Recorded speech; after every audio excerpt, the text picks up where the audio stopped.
Hello friends, welcome to my channel.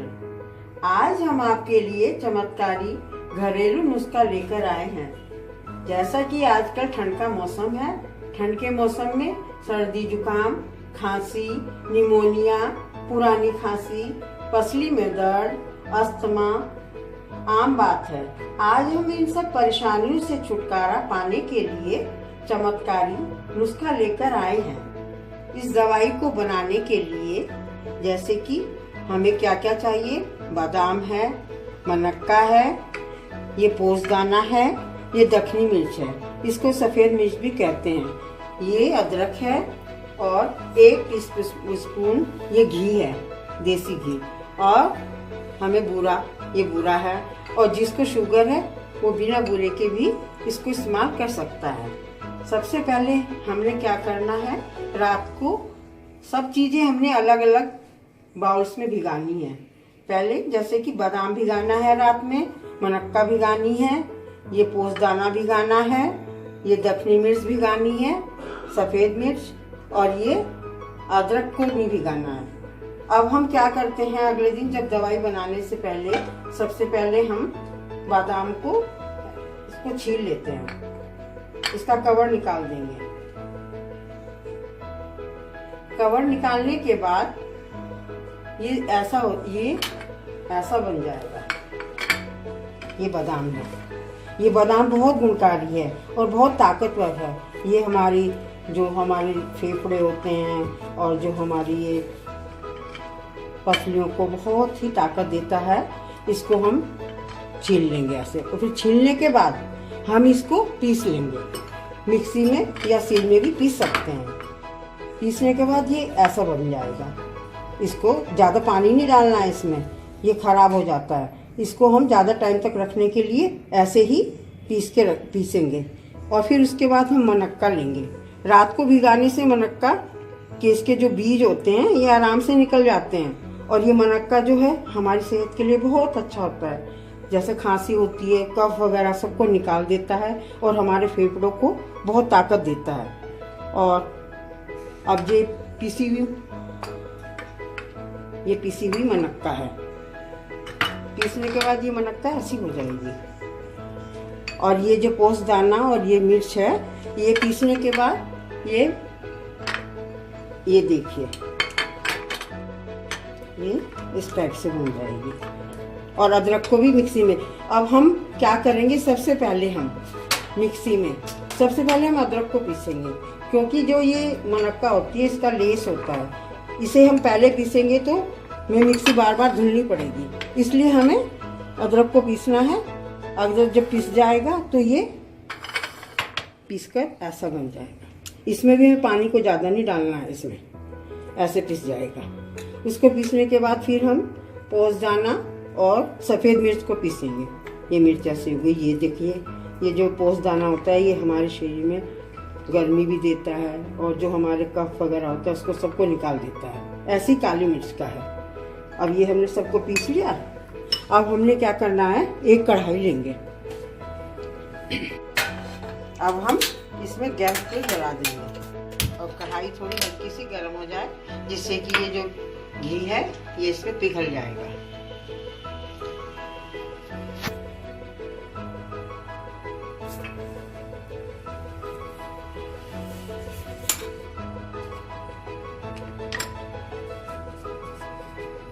घी पिघल जाएगा ये, तो इसमें हम सबसे पहले क्या है, अब हमें अदरक को भूनना है, पिसा हुआ अदरक।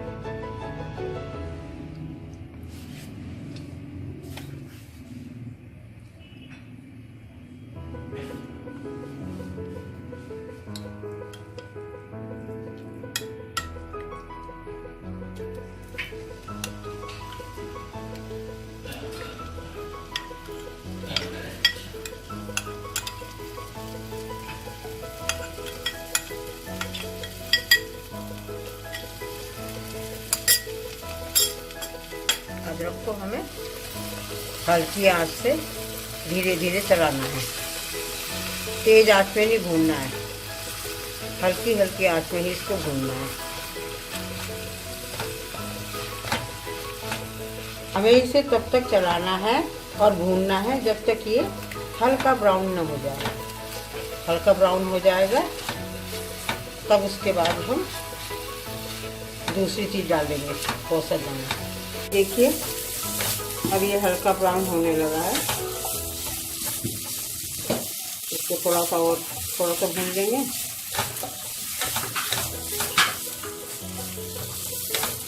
ये हल्का सा ब्राउन हो गया, देखिए। अब इसमें ये ऐसे ब्राउन हो गया। अब इसके बाद हम क्या करेंगे, अब हम जो पोस्ट हमने पीसा था ना, पोस्ट दाना और वो सफ़ेद मिर्च, उसको डाल देंगे।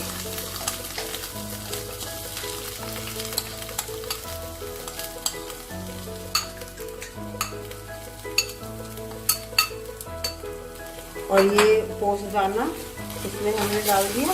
इसको भी ऐसे हल्के हल्के भूनना है।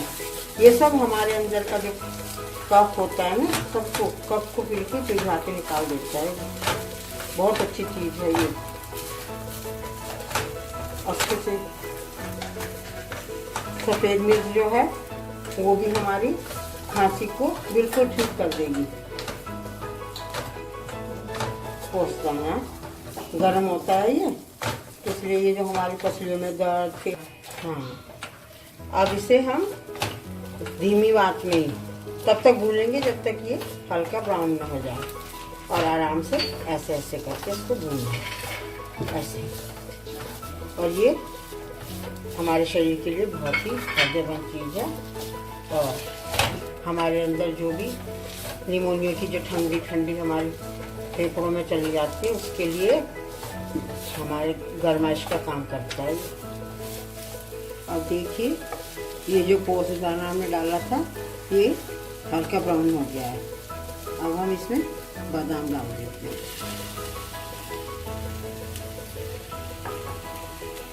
बादाम अब इसको हम भून लेंगे। अब इसको मिक्स करने के बाद हम इसमें मनक्का भी डाल देंगे। ये मिक्स हो जाएगा, फिर इसको हम धीमी धीमी आंच में चलाते रहेंगे, भूनते रहेंगे। अब ये सब चीज़ मिला के हल्की हल्की आंच में भूनेंगे। उसके बाद ये जो बिल्कुल धीमी धीमी आंच में भूनने के बाद ब्राउन सा होगा, तब हम इसमें अब हम देखते हैं इसमें मनक्का भी डाल देंगे।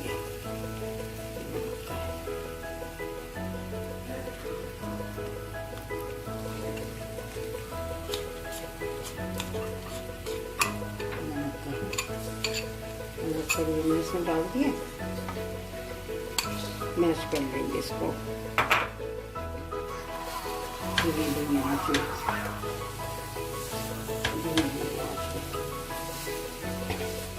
धीमी धीमी आंच में इसको हम भुनाई करेंगे इसकी। और ये बहुत अच्छी होती है ये। अब ये ब्राउन हो जाएगी ना, उसके बाद ये इसे हम बच्चों को भी दे सकते हैं, जैसे बड़े खाते हैं तो समय सुबह शाम को एक एक चम्मच ले लें बड़े, और बच्चों को हाफ स्पून, और सबसे छोटे बच्चों को उससे कम। और ये बच्चों का सारा कफ अंदर जितना भी उनको सर्दी लगी हुई होती है, या बहुत दिनों से जिनका अस्थमा ठीक ना हो रहा हो, अस्थमा की ये अचूक दवा है, एकदम अस्थमा ठीक हो जाएगा। चलाते रहेंगे, ऐसे चलाते रहना है इसको बस सीम आंच में। अभी तो मैंने ये क्वांटिटी ज़्यादा बनाई हुई है, मैं इसका रेशो आपको नीचे लिख के पूरा इसका मेजरमेंट बता दूंगी, कितना कितना हमें क्या क्या लेना है। ऐसे चलाना है, ऐसे। अब इसे हल्के हल्के उसमें हमें भूनना है, चलाते रहना है इसको, छोड़ना नहीं है, छोड़ने से लग जाती है, इसलिए इसकी जो आंच है वो मंदी रखनी है, धीमी रखनी है। ये ऐसे थोड़ा समय लगेगा धीरे धीरे भूनने में। अब देखिए ये बिल्कुल ब्राउन हो गया है। अब ये पूरा भून चुका है। अब इसमें हम थोड़ा सा अपने स्वाद अनुसार बूरा डालेंगे इसमें हल्के से। और जिसको शुगर है वो बिना बूरे के भी इसको खा सकता है। ये बहुत ही अच्छी दवाई है। अब ये बच्चों को देखो, जब सर्दी जुकाम हो जाता है, खांसी हो जाती है या उनको निमोनिया, तो अंग्रेजी जो मेडिसिन होती है उससे बच्चों को हार्मफुल होती है और इससे कोई भी साइड इफ़ेक्ट नहीं होता और पूरा कफ इससे निकल जाता है। बहुत ही फ़ायदेमंद दवाई है। जैसे इसकी बनाने में मेहनत है वैसे ही इस दवाई के फायदे हैं। ये देखिए, इसको ऐसे मैश करते हैं, पूरा अच्छे से मैश करते हैं। और इसे हमें ऐसा करना होगा, ज़्यादा टाइम तक के लिए रखने के लिए इसको फ्रिज में रख देंगे और 5-6 दिन के लिए हम इसको बाहर निकाल के रख सकते हैं। नहीं तो इसमें हल्की सी फंगस आने का डर रहता है, इसलिए ज़्यादा टाइम के लिए इसको हम फ्रिज में ही रखेंगे और थोड़ा थोड़ा एक स्पून लेंगे। बच्चों को आधा स्पून, छोटे बच्चे को उससे थोड़ा कम। और ये देखिए आपका कफ 2 ही दिन में निकाल देगा पूरा, और पूरा आपको स्वस्थ बना देगा। इतनी ताकतवर चीज़ है ये। इसे आजमाइए। और इसको हम महीने भर भी चला सकते हैं, पर हमें फ्रिज में रखना होगा। और जैसा हमें खाना है तो इसको ठंडा नहीं खाना है। 4-5 दिन के लिए हम उसको अलग से कंटेनर में बाहर निकाल के रख लेंगे और फिर जैसे वो ख़त्म हो जाए फिर दूसरा अंदर से फ्रिज से निकाल के रख लो। ये ख़राब नहीं होगा फ्रिज में ही रखने से। इसलिए अपने आप ही पता चल जाता है भूनने, जब भून जाता है तो ये अपने आप ही साइडों से छूटने लगता है। भूनना इसको बिल्कुल हल्की आंच में ही है, नहीं तो ये लग जाता है। और इसे अब ये हो गया, इसे ठंडा कर लेंगे और फिर उसके बाद हम इसको कंटेनर में रख देंगे। अब ये दवाई तैयार हो चुकी है। अगर आपको मेरी वीडियो पसंद आई हो तो प्लीज़ लाइक करें, शेयर करें और सब्सक्राइब करें। धन्यवाद।